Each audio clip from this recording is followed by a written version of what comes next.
Gostaria de chamar aqui o Rodrigo Terron.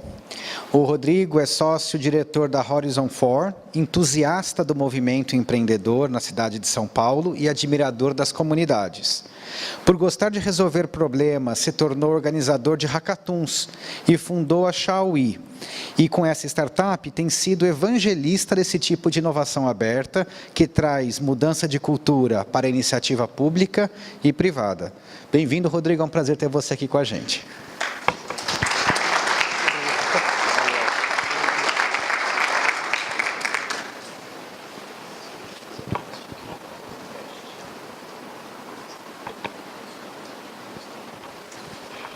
Boa tarde, pessoal, tudo bem? Seu último, a responsabilidade é maior, então vou tentar manter o nível e fazer algo bacana. Vou falar um pouquinho sobre pessoas, propósito e impacto. É meio que um lema do que a gente faz como empresa. Eu vou explicar um pouco mais na palestra e é um convite também a viver um empreendedorismo baseado em propósito, né? O Vinícius falou bastante de propósito, é algo que eu acredito bastante também, vou compartilhar um pouquinho. Sou Rodrigo Terron, acho que ficou um pouquinho torto. Aí. Sou Rodrigo Terron, sou CEO da Xiaoyi. Me descrevo como apaixonado por tecnologia, inovação e empreendedorismo.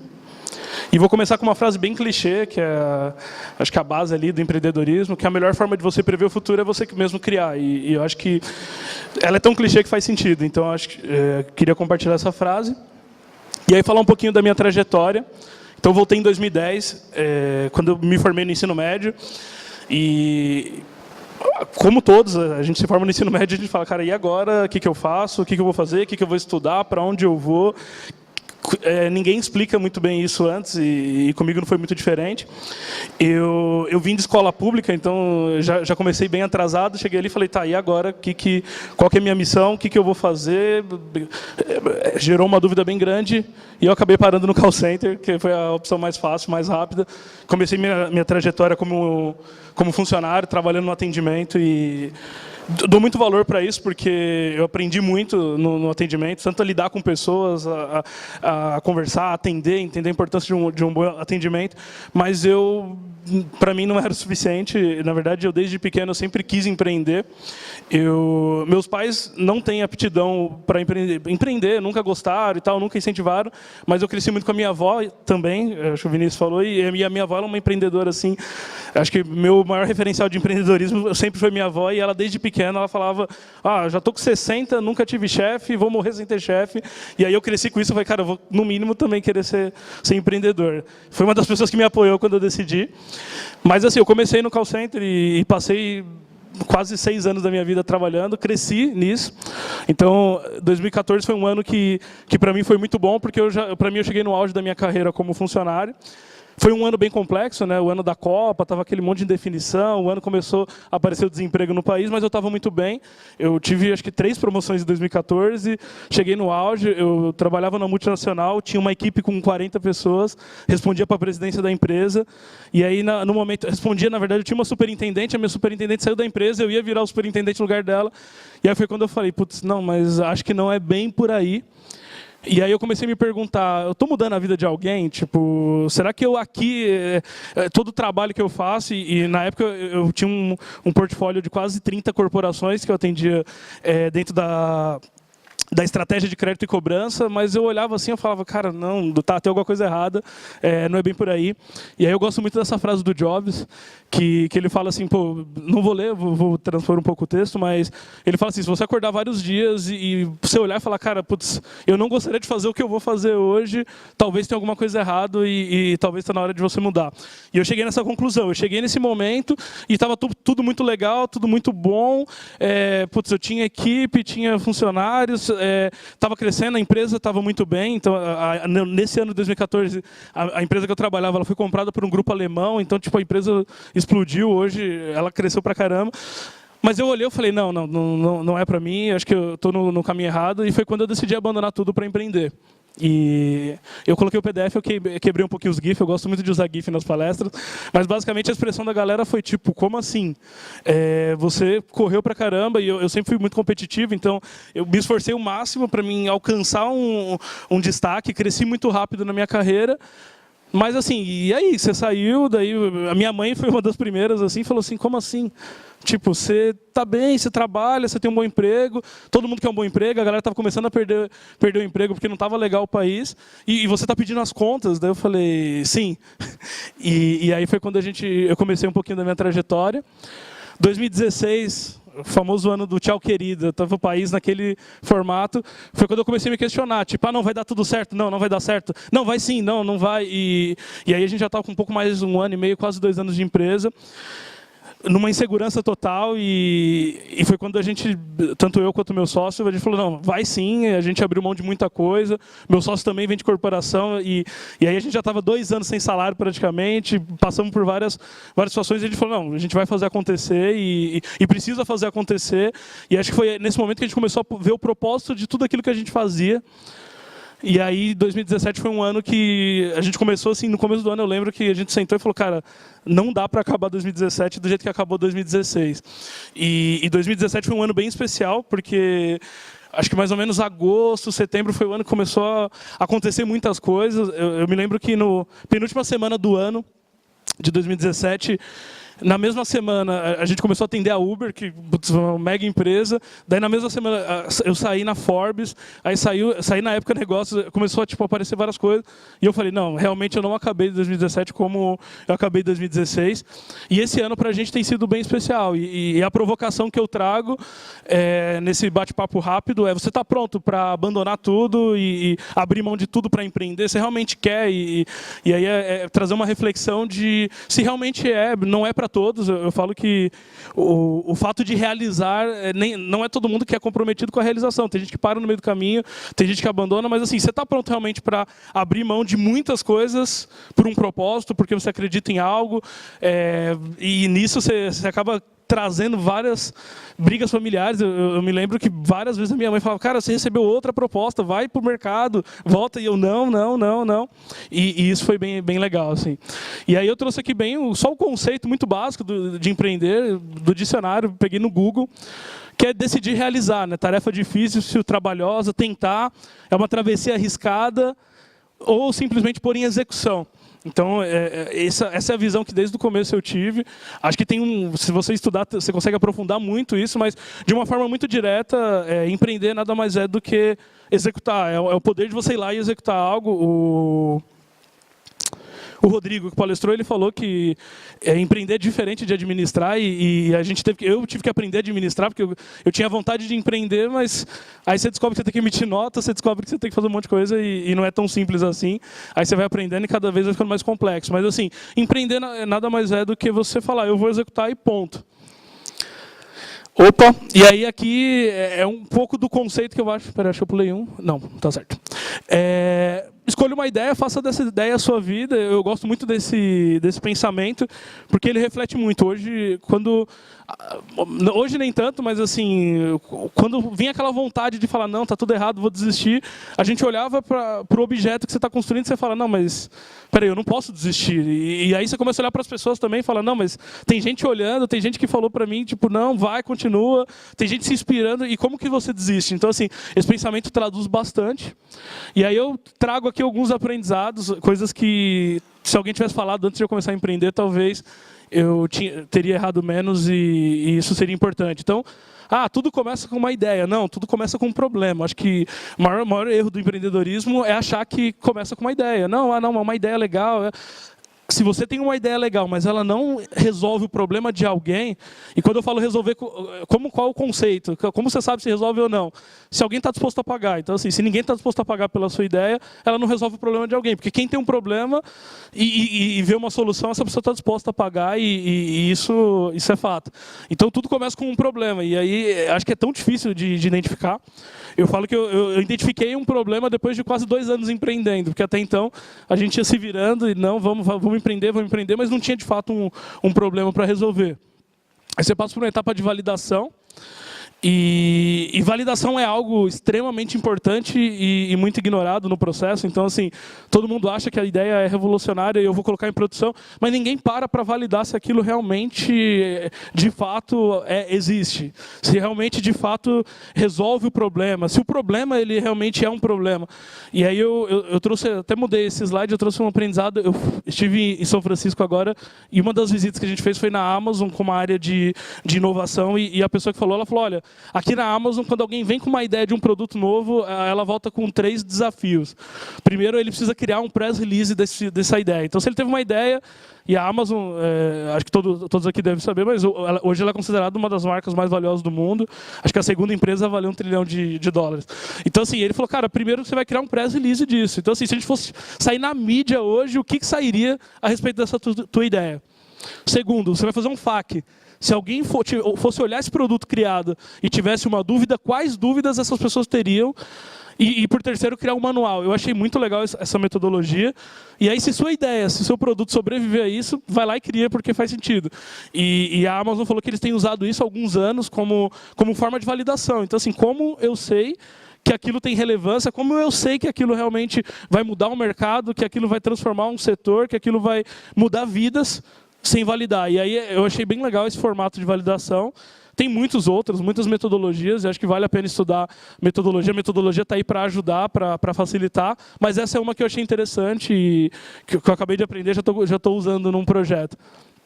E aí vem o bendito do MVP. Assim, todo mundo está familiarizado com o termo MVP? Sim? Quem não está? Legal.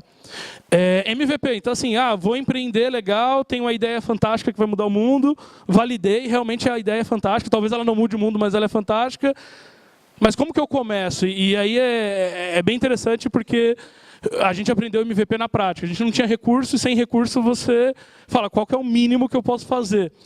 E eu gosto do conceito do MVP, esse conceito também do Google, super simples, mas eu acho ele bem profundo. Se o objetivo é deslocar uma pessoa do ponto A ao ponto B, eu não preciso esperar um carro inteiro ficar pronto para falar, vou lançar o meu carro. Eu começo com algo muito mais simples, eu começo com skate. E aí eu já alcanço o primeiro objetivo, eu estou tirando a pessoa do ponto A, levando ela até o ponto B. E aí esse skate vai se transformando, vai virando um patinete. E como que vira um patinete? Com feedback. Então o cliente ele olha e fala, olha, legal o skate, mas cara, putz, é muito ruim de virar aqui. Aí você vai lá e coloca algo para ajudar na direção e vira um patinete. Aí você vai lá e coloca algo, aumenta as rodas, coloca algo para melhorar a direção e vira uma bicicleta. E o feedback vai nutrindo e melhorando o produto. E a maior parte das pessoas ignoram esse processo de criar um MVP. Às vezes, isso é uma dor da grande corporação. A grande corporação hoje, quando você fala de vamos criar um projeto novo, aí legal, vamos, envolve tal pessoa, marca uma reunião, daí quando você vê, passou 6 meses, você está fazendo a primeira reunião para fazer um PowerPoint. Sendo que você pode prototipar algo, você pode criar um conceito, apresentar esse conceito e com ele mostrar, olha, a ideia é essa, e com pouco recurso. Então o principal do MVP é como fazer com pouco recurso. Daí eu trouxe 2 vídeos, um vídeo rápido, que eu acho que um deles é o do MVP do Waze, eu gosto muito desse vídeo. Pode colocar? Pode. Ele é um vídeo que eu acho bem interessante a forma como ele mostra. É um vídeo meio engraçado, mas a lição que ele passa é interessante.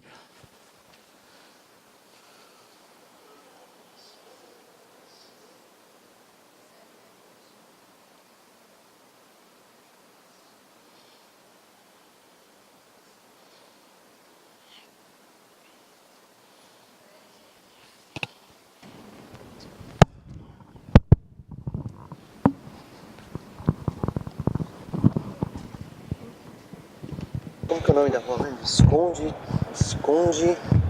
de Jurumi. Ela pintou atendimento. Rua Visconde de Jurumim, 747. Passa o guia aí. Vamos ver isso aí. Vai olhando pra mim onde é que o cara tá. Porra, Zé, vai olhando onde o cara tá, porra. Vai ajudando aí. Vendo aqui, cara. Aí o cara tá lá na rua Sócrates. Ixi, o cara tá em Interlagos. Deixa eu ver onde é que fica essa Visconde de Jurumim. Vila Formosa. Ah, é Vila Formosa mesmo. Eu já morei lá. Nossa, não é possível. Que demora. 4B, TH... Aqui. Nossa, rapaz, mas peraí. Que horas você acha que ele chega? 19, 12, 19, 17. Será? E eu já errei alguma vez? Tudo pronto. Vamos. Até que enfim. Vamos pegar a Avenida Washington Luiz. São Paulo. Cara, na boa, o que faz uma pessoa atravessar a cidade às 6 horas da tarde? Ou é uma emergência ou ele tem merda na cabeça. Total. Peraí. Vire À direita em 300 metros. Não, na boa, você acha que isso aqui, esse pedacinho aqui é 300? Com certeza, cara. Cada dedo é 100 metros. E o mindinho compensa fura-bolo. Ah, tá. Peraí. Fala quem é? É o lanche? Ah, beleza. Abriu? É o lanche? Gente, não é possível. Aconteceu alguma coisa, tá tudo parado. Ô Wesley, o que aconteceu? Você nunca atrasa, rapaz. Eu tô morrendo de fome. Pô, velho, foi buscar o lanche aonde? Goiânia? Cê é louco, tio. O bagulho tá estrumbado lá fora. Tem acidente o caralho na 23 de maio. Tem vítima até. 23 em que altura? Ali na Bartolomeu Fez, que na Águas Prada, tá ligado? Acidente reportado à frente. Não tem flauta em acidente, já te falei isso. Quanto é que deu aí? Pedido batata grande dá 36,50. Porra, cacete, meu. Ai! Na moral, esse maluco aí tá indo na Visconde de Jurumim? Tá, por quê? Ixi, tá fudido. Eu não falei? É quente mesmo. Mantenha-se à direita em 200 metros. Pera, o que você tá fazendo? Pegar bandeirante. Bandeirantes, tá maluco, velho? Aqui, ó. Só dá pra pegar bandeirante. Não, mano, essa hora fala pra ele pegar ali a Francisca de Paula Brito, é mó adiante, já corta caminho pra caralho, velho. Total, minha avó mora lá. Porra. Novo cálculo da rota. Vire à direita em Francisca de Paula Brito. Ô, tem radar nessa esquina aí, avisa esse maluco aí. Ah, tem condição. Ô, velho, toda hora você come bola com esse negócio de radar, meu, desse jeito você vai fuder a gente, cara. Amanhã mesmo esse maluco aí tá baixando o Google Maps. Aí. Vem cá. Tá me chamando a atenção, Zé? É brincadeira, só faz tocar essa flautinha ridícula aí e vai entrar numas comigo? Ô, cara, só tô dando um toque, só isso aí. Baixa a bola aí, ô caçulinha.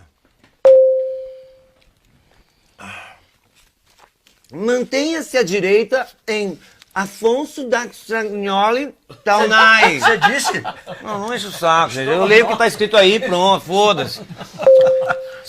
Siga em frente por 4 quilômetros em Afonso da Sagnoli Taunay. Porra, gente, eu tô trabalhando, caralho. Ih, peraí, deu merda?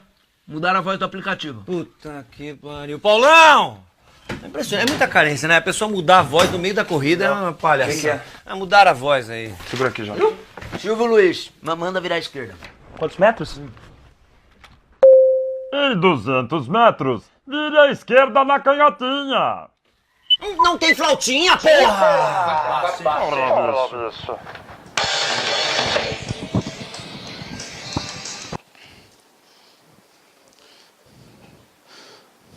Então, esse exemplo é bem para ilustrar mesmo, assim. Então, assim, qual a importância do MVP? É de você começar o produto com o que você tem na mão e aí você passando por esses ciclos de evolução do produto.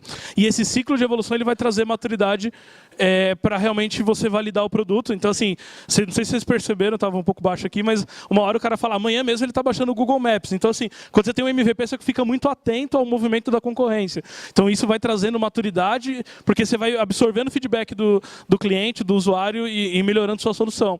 Então, o MVP ele é algo essencial. E aí eu entro num outro fator, que aí já indo para um pouco do... Quando a gente fala de propósito, é de cultura. Então, assim, a gente quando começou a empresa, a gente foi criando algumas coisas e bem pequeno, a gente começou em 4 pessoas, e aí hoje a gente está quase 30, a gente fica brigando para manter o que é cultura. Então, assim, esses dias, a gente sempre teve uma cultura de, sempre que entra alguém novo no time, fazer uma foto. Desses dias passou em branco, o pessoal do marketing não postou a foto, daí eu falei, gente, cultura. E aí, uma vez perguntaram para o fundador do Airbnb qual a coisa mais importante, a dica mais importante que ele daria para um empreendedor que está começando e tal. Eu falei, cara, não ferra com a cultura da empresa. Trabalha isso é mega importante.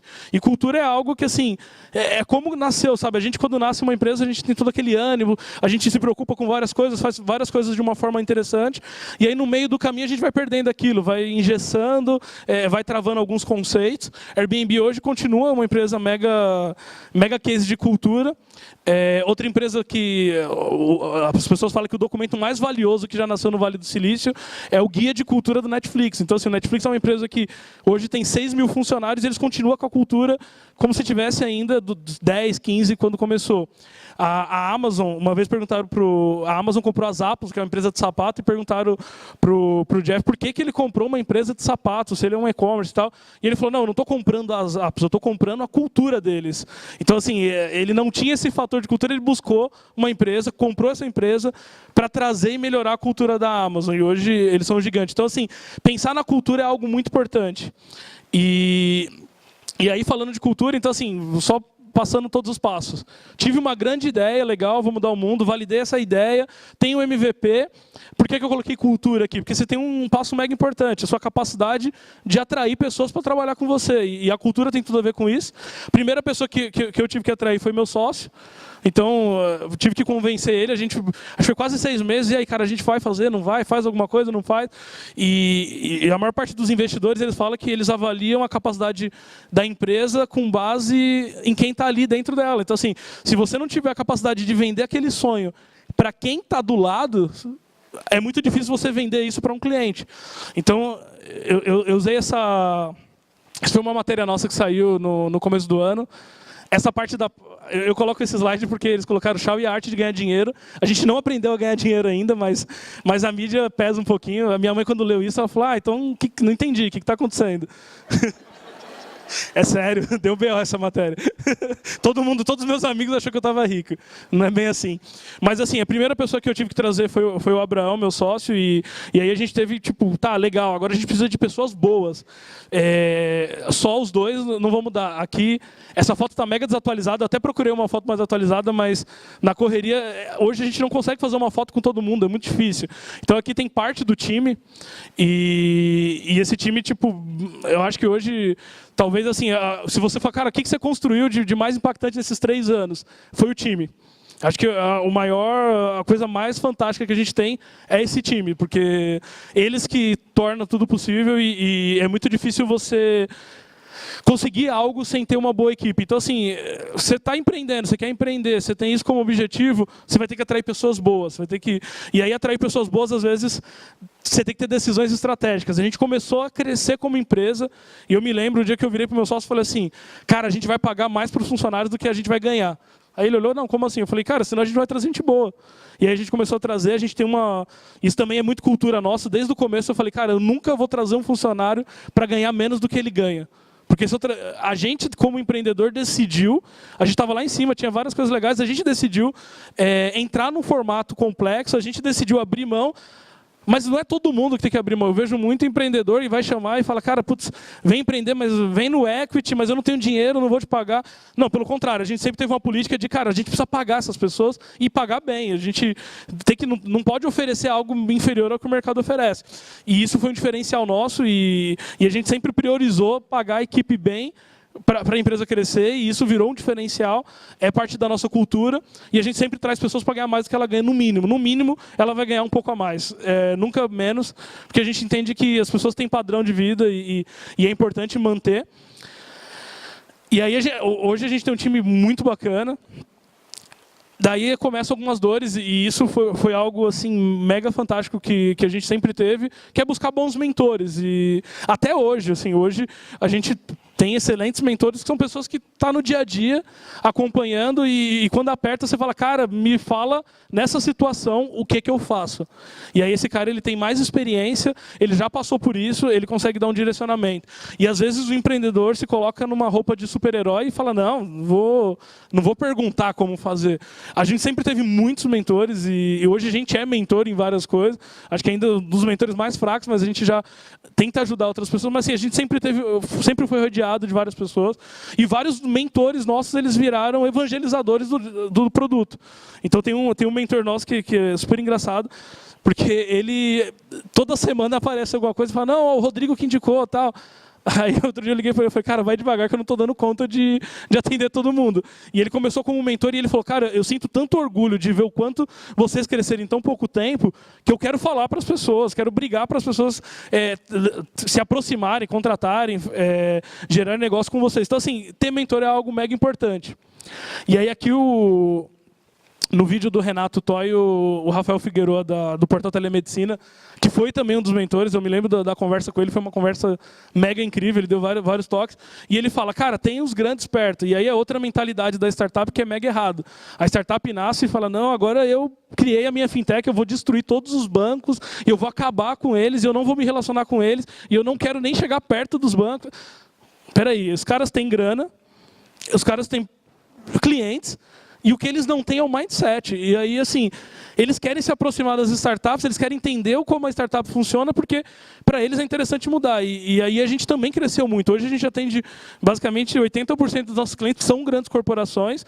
E, cara, eu entendo o quanto eles têm uma necessidade de mudança. E aí, lógico, assim, a corporação ela tem um mindset tradicional e, às vezes, ela vai pedir coisas dentro desse mindset tradicional, mas você consegue ir passando as necessidades e falando, olha, cara, eu sou startup, olha, enxerga que eu sou uma startup.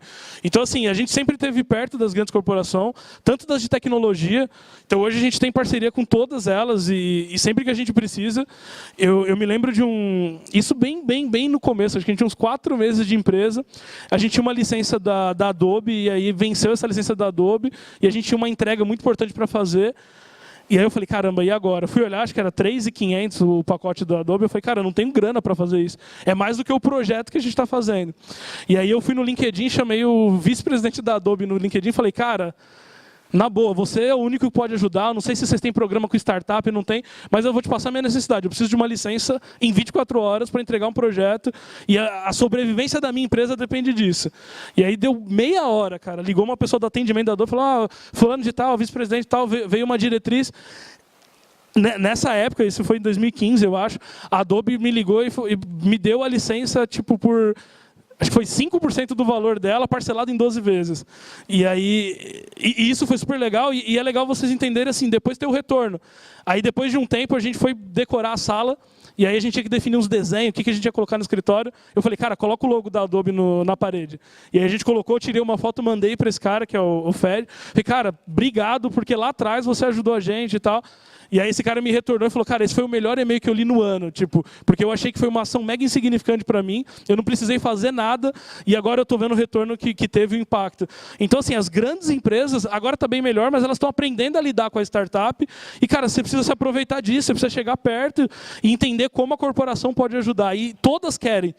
Porque, assim, hoje a corporação que ainda não mudou o mindset para abrir as portas para a startup, esse cara está à beira da ruína. Então, assim, todas querem, todas precisam, e aí você só tem que ter um bom relacionamento com elas de apresentar uma proposta de valor. Também eles não são ONGs, não vão ajudar se não tiver um valor, um retorno, mas é importante que tenha isso como radar. E aí aqui eu coloco, não tem como fugir do hoje não faro. Então, empreender exige resiliência e eu me lembro que no começo a gente batia nas portas, é isso aqui e tal. Aí depois a gente começou a fazer proposta, mandava um monte de proposta e cara, tem proposta que até hoje não teve resposta. Mas assim, você precisa ter resiliência. E se você está recebendo muito não, é triste, mas pode ser que você seja um cara que não está muito bem vestido, pode ser que você não está bem arrumado, pode ser que a empresa, as pessoas estão olhando e falando, cara, ele não entrega valor. E aí, assim, você precisa voltar lá na etapa, ver, será que eu estou resolvendo um problema que faz sentido? Será que eu estou no caminho certo? Será que o MVP está funcionando e tal? Mas, assim, o hoje não faro, ele é para a vida. A gente vai receber isso várias vezes. Ó, não, cara, valeu. Nossa, super legal sua startup, sucesso, mas não. E a gente teve que aprender a conviver com isso, e aí o não ele tem um poder muito grande, porque você pode falar assim, o porquê não, e aí o porquê não é o feedback que muitas vezes ajuda você a corrigir. Então isso é mega importante, você pegar e, por que não? Vamos tentar converter de alguma forma e tudo. E aqui foi uma lição bem bacana, eu nomeei essa lição de pitch de Aristóteles, porque isso aí é muito antigo, mas é a capacidade de venda, a capacidade de persuasão do produto. Então, uma venda ela precisa ter 3 fatores, né? O ethos, pathos e logos. E isso é muito, muito, muito antigo, mas isso é algo que depois que caiu a ficha eu falei, caramba, faz sentido. Então, quando você fala do ethos, você está falando de credibilidade. Então, assim, você precisa passar para o mercado credibilidade, confiança. Então, se a minha palestra fosse sobre medicina e eu não tivesse aqui com um jaleco branco ou não tivesse algo que mostrasse isso, as pessoas iam olhar e falar, cara, esse cara não é médico. E por mais que o conteúdo seja bom, a credibilidade, eu não ia passar credibilidade suficiente para isso. Então, o ethos é você olhar e como eu posso transmitir a credibilidade, como eu posso mostrar que eu sou autoridade no assunto que eu estou propondo resolver. E aí isso exige análise, estudo, exige você ter uma estrutura, mas assim, o que muitas vezes acontecia comigo, eu não tinha na minha venda um fator de mostrar por que eu deveria ser. Então, e aí quando eu aprendi isso, eu aprendi isso muito com case. Daí assim, é algo, toda startup faz isso. Então assim, eu fechei um negócio, vou pegar o exemplo da Uber aqui. Fechei um negócio com a Uber no ano passado. Todo lugar que eu ia, eu falava, não, porque a Uber, inclusive, está usando nosso serviço. Isso é credibilidade, precisa ser passado. Patos, empatia. E aí, assim, na venda tem que existir empatia. O que é empatia? Cara, tenho certeza que você já passou por essa situação. E a gente fez porque eu passei por essa situação.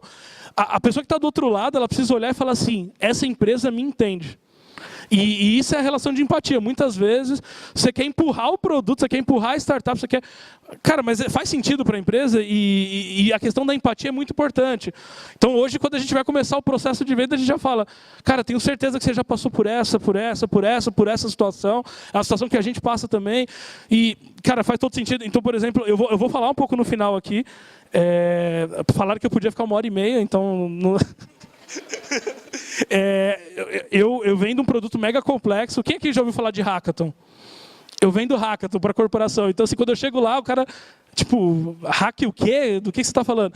E aí, quando você vai lá, e aí eu comecei a entender o processo de empatia era o quê? Era chegar para ele e falar, cara, você está com dificuldade para contratar desenvolvedor? Pô, tô. Ou se não, cara... Uma frase que eu uso em todas as minhas vendas, eu falo, cara, minha equipe tem 26 pessoas e eu não consigo falar com todo mundo todo dia. Imagine uma corporação. E como que você faz para criar interação entre as áreas? Cara, eu tenho certeza que você tem problema entre as áreas. Daí o cara começa, é verdade, esse cara sabe do que ele está falando. É o processo de empatia. E por último, logos, que é lógica. Tem que ter alguma lógica. Então, assim, também não, se eu tentar vender um produto que não tem lógica, e aí a lógica é o preço, organização, tem que ter valor dentro do que o mercado oferece, tem que estar ali em linha com todo o resto. Mas, assim, muitas vezes a gente só vai na lógica, só vai no preço, só bate ali.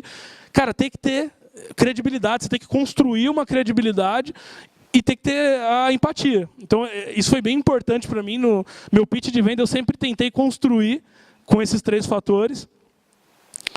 Aqui o André abriu aqui o evento falando ou melhor, o Renato falou de valorização da rede de contatos. Pegou a foto lá de 80 e pouco lá da Unicamp e falou, esses caras até hoje aqui a gente tem contato. E é algo também que é mega importante. Assim. Hoje eu vivo muito isso porque eu conecto muitas pessoas me conectam. Hoje eu estou aqui por causa de uma conexão e às vezes a gente não valoriza, ou a gente sai desse evento aqui, todo mundo se conhece aqui? E aí a gente sai desse evento e não conhece o outro, e não sabe quem é e tal. E aí como que a gente constrói uma relação, como que a gente entende o cenário, como que a gente pode depois lá na frente lembrar e falar, pô, tinha um cara que estava lá no iTalks e ele falou disso e tal. Conheci um cara aqui hoje que é o cara que libera ou não os aviões, cara, super legal, o cara trabalha com drone e tal. Aí já peguei e falei, cara, conheço uma pessoa que eu vou te conectar que trabalha com drone. Essa valorização da rede, ela é mega importante. E aí eu já estou estourando meu tempo, mas eu vou propor uma dinâmica. Todo mundo pega o celular, por favor. Cara, o LinkedIn, ele propôs uma ferramenta que é super legal, que é para você conectar quem está próximo de você. Não sei se todos já usaram, mas a gente passou a usar. Não sei se todos têm internet também. Se não tiver, a gente usa lá fora. Mas aqui nessa aba que tem os 2 bonequinhos, tem lá em cima, tem na sua área escrito. Se você clica e liga o Bluetooth, ele começa a achar quem está aqui dentro e começa a conectar essas pessoas. Então isso a gente tem usado bastante, porque às vezes na correria a gente sai daqui e aí a gente falou só com quem a gente conhece. A gente falou só com... o pessoal de Campinas falou com o pessoal de Campinas, o pessoal de São Carlos falou com o pessoal de São Carlos, o pessoal aqui de Sorocaba falou com o pessoal de Sorocaba. Mas e aí? Cadê a rede? Começou a aparecer aqui várias pessoas, tá vendo? E aí é só você ir conectando com todo mundo, no final todo mundo é conexão de todo mundo. E isso aí gera um valor muito grande, assim, e me conectem também. Não esqueçam de mim, porque eu vou guardar o celular. Mas tá ligado. E aí, por penúltimo aqui, eu vou passar um vídeo para fechar. a questão do give back. Então, assim, lá na frente, você precisa olhar e falar, cara, como que eu devolvo... Não, peraí, segura aí. Como que eu devolvo um pouquinho disso? Então, assim, eu falei que eu tive vários mentores e hoje eu sou mentor. Várias vezes eu assisti conteúdos como esse e hoje eu tento compartilhar o máximo de conteúdo. Cara, give back é algo mega importante e às vezes a gente esquece. Às vezes a gente, cara, sábado, pré-eleição, eu saí de Campinas, vou lá para Sorocaba para falar de inovação, sendo que eu falo disso todo dia. É importante, e eu acho que isso é um fator que muitas pessoas esquecem, do mesmo jeito que eu tive vários mentores, eu tive vários não, assim, falei, cara, vamos tomar um café, eu só queria entender, e o cara, uma vez eu fiquei mega chateado, o cara falou para mim, cara, você acha que eu tenho tempo de gastar tempo com um empreendedor novo, não sei o que, eu tenho empresa grande aqui e tal, cara, para quê? Qual a necessidade disso? Então, assim, o give back ele é algo que eu valorizo bastante, hoje... Dentro da nossa cultura que eu falei, hoje no nosso time, assim, todas as pessoas, eles palestram, a gente... E aí acontecem coisas boas. Hoje eu tenho uma pessoa no time que hoje é uma das pessoas assim que chegou faz uns 3 meses, que está fazendo uma mega diferença no time, e eu vou contar como ela veio. Tem um programa que se chama Reprograma, que ele incentiva mulheres na tecnologia. E aí o meu CTO chegou para mim e falou, cara, posso liberar os meninos uma vez no mês para ser mentor das meninas que querem aprender tecnologia? Eu falei, cara, putz, uma vez no mês? Beleza. Aí a gente libera todo o nosso time de tecnologia uma vez no mês, o cara vai lá e é mentor. Aí, quando a gente passou 1 ou 2 rodadas, a gente foi chamado, porque daí no final eles fazem tipo um demo day, e as meninas se apresentam, e o objetivo delas são pessoas extremamente incríveis em áreas diferentes que querem ir para a área de tecnologia. E aí eu fui lá, participei, conheci uma menina e falei, putz, essa menina nunca vai vir trabalhar com a gente. A Débora, a gente brinca que ela é nossa doutora. Então, assim, ela é formada em letras, ela fez linguística e ela acabou de terminar o doutorado em NLP. E aí ela me mostrou, ela falou assim, olha, eu estou com proposta da IBM, estou com proposta da Microsoft, estou com proposta... Tinha umas 6 ou 7 propostas na mesa, e ela falou, mas eu quero ser a Débora da Xiaomi. Daí eu falei, caramba, daí como assim? Ela falou assim, olha, todas as vezes que os meninos vinham aqui de ser monitor, ajudar a gente, eu falava, eu quero ir para essa empresa, eu quero ir para essa empresa, eu quero ir para essa empresa. E, cara, não importa o valor, não importa como. Meu objetivo é entrar e trabalhar com vocês. E aí você entende o porquê do give back. Então, assim, talvez colocar na caneta é caro. Você pega, tipo, 15 caras, um dia no mês, você está falando de 15 dias, é quase um funcionário no mês doando para um programa para ajudar pessoas que querem entrar na tecnologia. Mas olha o retorno que isso está trazendo. E hoje a Débora faz parte do time e ela é mentora também. Ela vai lá ajudar no Reprograma. E você vê que é um programa super legal, que está crescendo. O Facebook está patrocinando e tudo. Mas o que eu quero dizer é, o give back ele é importante. Ele é um fator quase decisivo no sucesso. É você lembrar e voltar. E esses aqui são os meus contatos. No final vou pedir para deixar um pouquinho, mas eu vou passar o vídeo. Eu tentei não falar muito do que é a Xiaomi, como que é, mas esse vídeo explica um pouco melhor. Foi uma matéria que a Pequenas Empresas Grandes Negócios fez com a gente. E aí eles explicam um pouco o que é o Hackathon e o que a gente faz como empresa. Eu queria compartilhar, acho que é um conteúdo legal. E é 3 minutos, daí eu... A gente vai ter tempo para se conectar melhor. E no coffee a gente pode continuar a dinâmica e se conectar.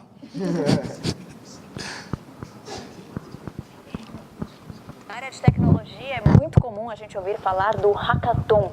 O que é isso? Olha só, eu vou explicar. É um encontro de especialistas. Enquanto ele só ajusta o som, uma curiosidade legal. A gente saiu, antes de sair na Globo nessa matéria, a gente saiu 3 vezes na Globo, e as 3 vezes eu falava, agora eles vão falar em rede nacional a palavra Hackathon. Aí ia na Globo e saía lá, grupo de jovens se juntam com o objetivo de desenvolver tecnologias. E aí eu cheguei para a jornalista e falei assim, olha, eu só vou fazer essa matéria se você falar no começo da frase, sua primeira frase, ter Hackathon no meio. Daí ela falou, não, pode deixar. E aí foi a primeira vez que saiu na TV a expressão, porque as pessoas falavam errado e a gente é evangelista disso, e aí toda vez a gente tinha que corrigir. Mas pode soltar. É muito comum a gente ouvir falar do Hackathon. O que é isso? Olha só, eu vou explicar. É um encontro de especialistas de vários setores que têm um tempo pré-determinado para resolver um problema, geralmente de programação. É uma maratona de inovação. Olha só como funciona. O que essas 2 imagens têm em comum? Se você disse nada, está bem enganado. Pode não parecer, mas assim como os atletas, esse pessoal aqui também está numa maratona. É um hackathon. Um desafio em que pessoas se reúnem com o objetivo de resolver um problema e gerar inovação. Por isso, empresas de todos os tamanhos que precisam se transformar estão procurando esses eventos. A gente está num momento de mudança e transformação muito rápido e a empresa ela precisa de formas de trazer o que é tendência tecnológica, de se aproximar das coisas novas. Então, quando a empresa ela se posiciona para fazer um hackathon, ela está abrindo as portas, isso é o principal. O hackathon reúne profissionais de várias áreas para pensar em soluções para a empresa. Esse ritmo insano de criação de ideias, ele me estimula muito como profissional a sempre estar saindo da minha zona de conforto, porque você entra num tema que você não conhece, começa a estudar ele super a fundo e cria uma solução para ele que você não imaginaria nem que você saberia 2 dias atrás. A Lohance está participando de um hackathon promovido por uma empresa de aplicativos de motorista. Foram 6 etapas realizadas em 6 cidades brasileiras: Porto Alegre, Fortaleza, Belo Horizonte, Brasília, Recife e São Paulo. Cada uma com 30 horas de maratona. Dá para perceber o tamanho do desafio, né? Cada etapa teve um vencedor. Realizar um evento desses também é uma maratona e tanto.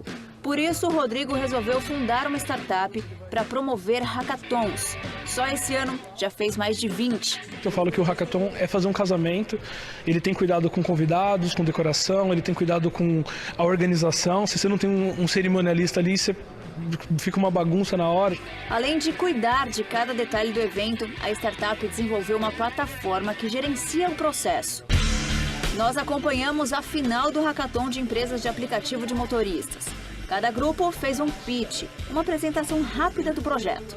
Essas maratonas ajudam a desenvolver habilidades fundamentais na hora de empreender. Gerir uma equipe, saber lidar com o imprevisto, trabalhar sob pressão.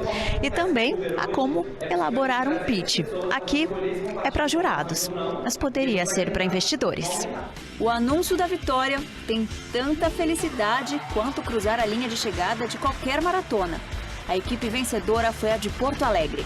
A emoção é bastante grande, a gente tem noção de quanto trabalho isso levou e a gente se esforçou desde o início, a gente não parou um segundo desde a primeira etapa. Eu achei que ia ser mais fácil identificar 1 ou 2 ideias que eu realmente gostasse para escolher entre elas, mas na verdade a escolha foi muito difícil e realmente gostaria de ter podido declarar mais de um vencedor. A startup que desenvolve o hackathon cobra pela organização do evento e também pelo uso da plataforma. Por hoje é isso. No nosso site tem mais material extra sobre tecnologia. É só acessar. Até a semana que vem. Área de tecnologia. Opa! E é legal, aqui ela fala que tinha mais de 20, a gente está fechando o ano com mais de 100 eventos. E aí eu volto para o propósito, a gente vê o quanto é transformador esse tipo de evento na vida das pessoas e na vida das empresas. A gente impactou esse ano mais de 10 mil pessoas, a gente passou por mais de 10 estados no Brasil, a gente foi para umas cidades assim, eu me lembro, a gente foi para Fortaleza e o cara falou assim, cara, sabe como que eu estou saindo desse evento? Parece que eu estava aqui, cheguei aqui, tirei o sapato e agora o sapato não cabe mais no meu pé. Ele falou, eu não posso voltar para o meu antes, eu não posso voltar do jeito que eu estava. Então isso empodera as pessoas e a gente fecha o ano agora sabendo que a gente impactou mais de 10 mil pessoas. E aquela sensação que eu falei no começo de, não estou mudando a vida de ninguém, hoje eu sei que a gente está gerando oportunidade, gerando emprego. Esses dias eu recebi um cara, ele participou do evento que a gente fez com o Itaú, ele mandou uma mensagem e falou, cara, eu nunca achei que eu ia ter a oportunidade de entrar no maior banco da América Latina e eu participei do evento de vocês e agora estou sendo disputado por 3 superintendências do banco para me contratar. Então, assim, a gente chegou a uma conclusão que o trabalho que a gente faz, ele está gerando algo assim fantástico. E para vocês entenderem um pouco de dimensão, hoje a gente, além do Brasil, a gente abriu operação nos Estados Unidos, a gente abriu operação na Europa. Esse ano eu viajei mais do que tudo, eu fui só para o Vale do Silício, eu fui 2 vezes. A gente tem gente trabalhando no time lá e tudo começou com algo mega indefinido e eu acho que os passos que eu trouxe aqui foi um pouquinho foi experiência na prática, tem muito pouca teoria, é bem prático mesmo e era a ideia de compartilhar um pouco da trajetória. A Thaís desistiu do relógio, ela desligou o tablet. Ela falou, vou parar de contar que está estourado, mas era isso, pessoal. Obrigado.